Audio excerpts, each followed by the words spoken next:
Okay, Uncle Joe. Okay.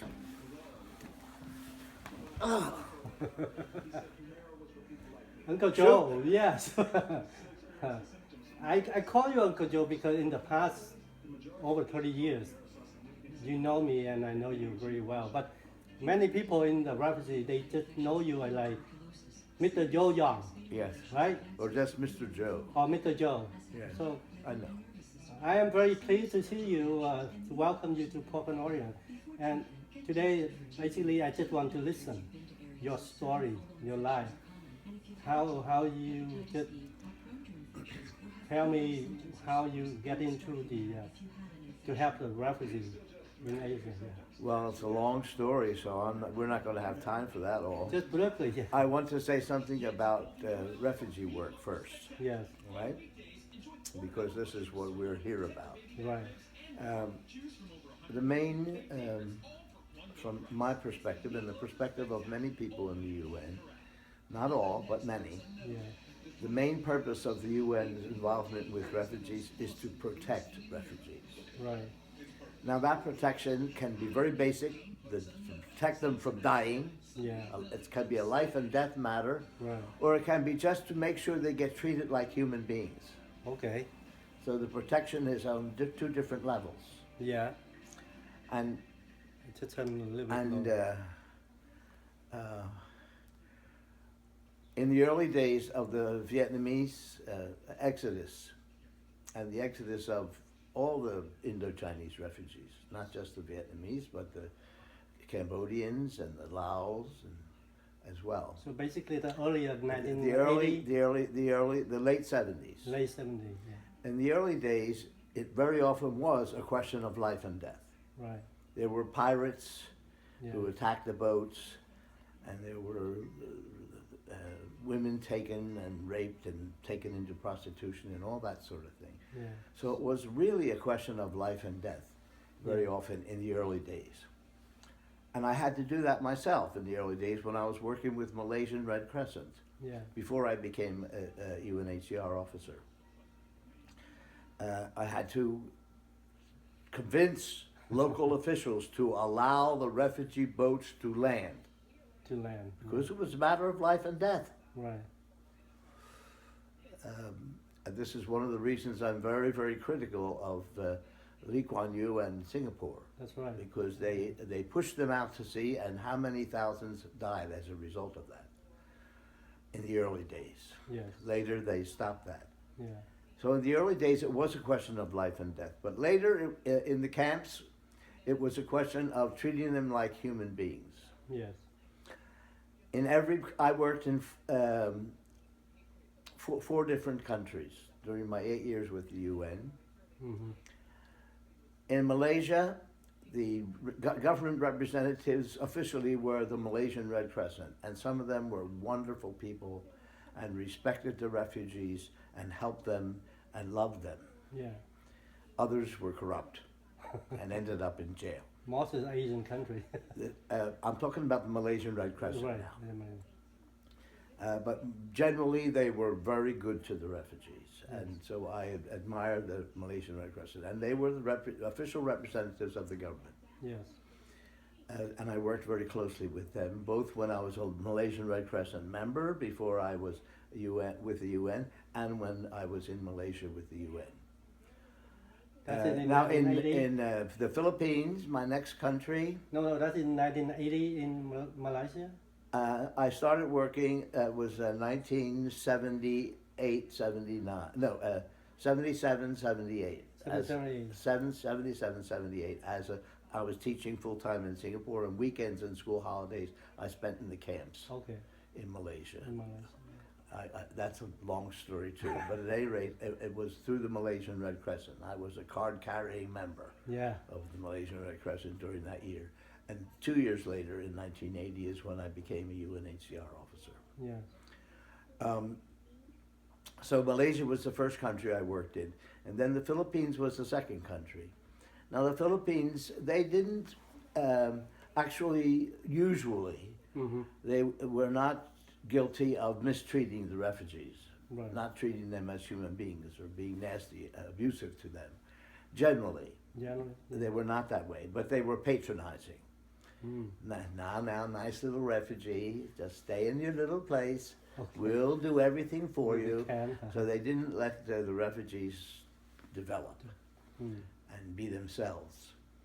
And I had to intervene, as in every country, in Malaysia, even with the Malaysian Red Crescent, I had to intervene when abuses happened. Yeah. The local soldiers, every government They put have soldiers in the soldiers, camps. Yeah.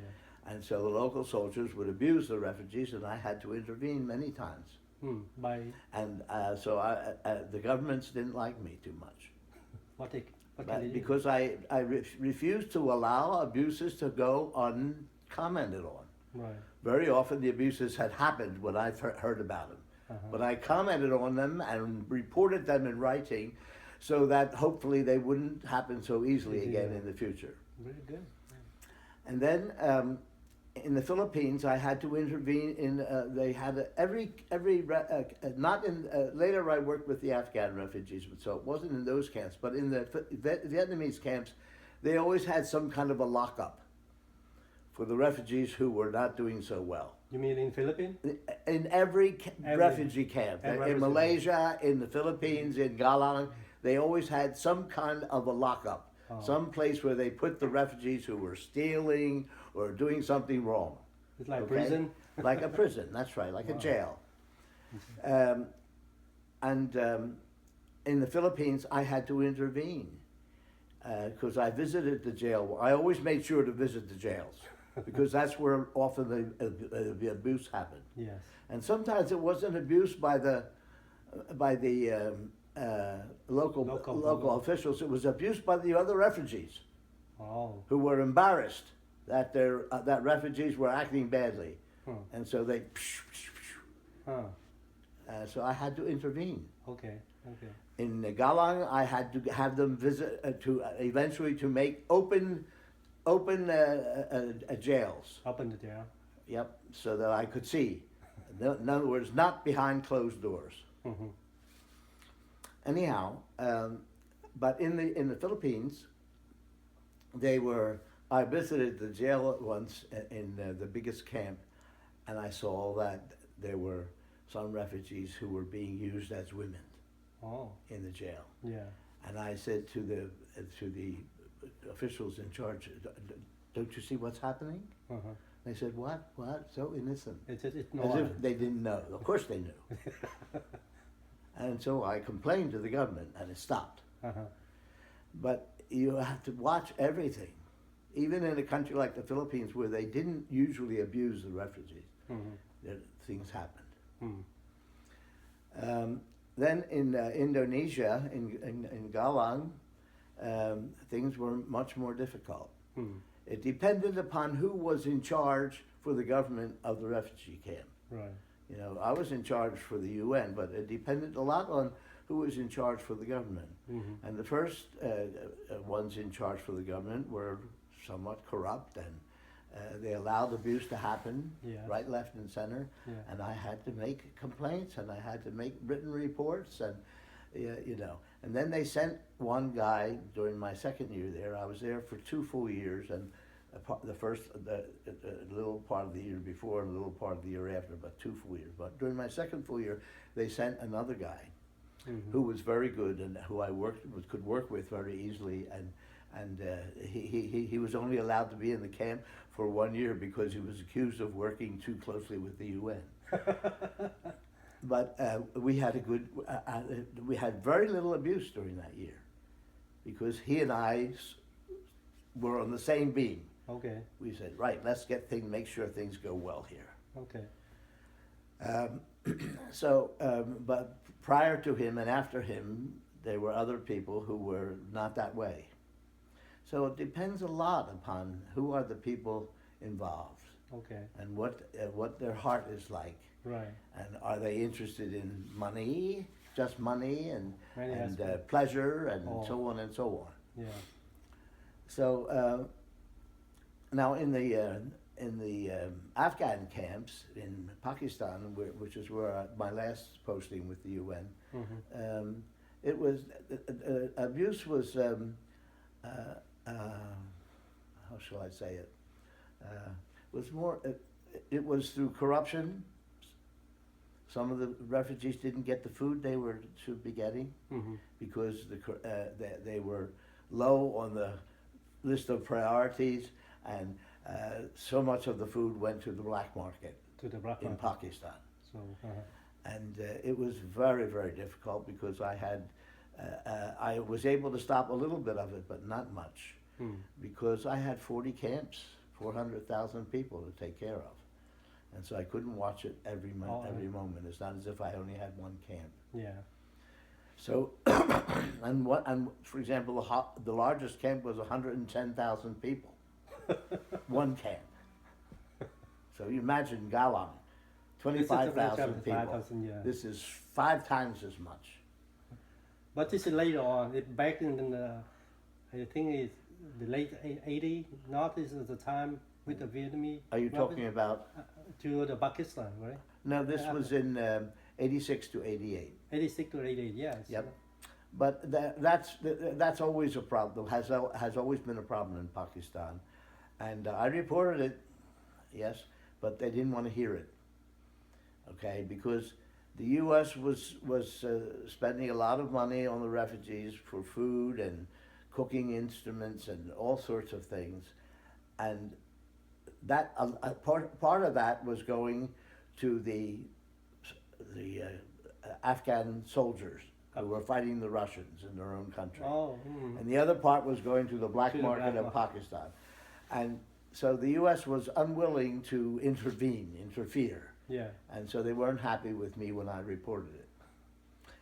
But it was wrong, and there were refugees who were suffering because of it. Yeah. Especially the widows and children, the war widows. War widows and children suffered tremendously.